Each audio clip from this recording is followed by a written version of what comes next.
Matanong nga namin kayo mga senador, ano bang meron dyan sa holiday? At palong-palo kayo na pakialaman yan? Puntiryan nyo yung holiday eh. Nabuli o napagtripan ba kayo nung holiday? May masama ba kayong naranasan nung holiday? Tanginang papait nyo sa holiday eh.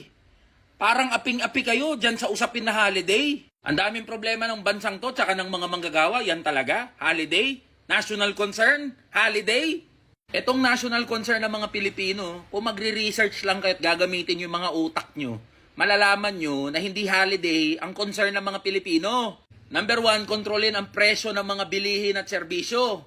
Number 2, taasan ang sahod ng mga manggagawa. Number 3, bawasan ang kahirapan na nararanasan ng sambayan ng Pilipino. Number 4, lumikha ng maraming mga trabaho. At number 5, labanan at puksain ang korupsyon sa gobyerno. Yan yung top 5 national concerns. Nasaan dyan yung holiday? Bakit kayo palong-palo sa holiday?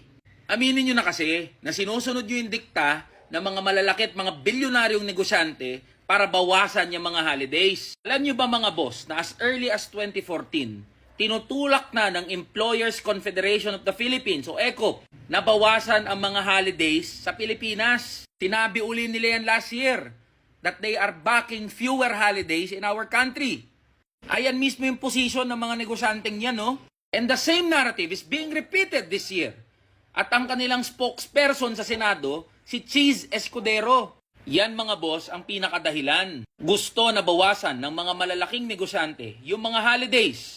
Not because they are concerned about the productivity of the workers, but they want to extract more billions of profits mula sa lakas at pawis ng mga manggagawa. Kaya mga boss, wag natin payagan to. Kung may dapat bawasan at unang reviewin yung mga holiday, unahin nyo dyan sa Kongreso at Senado.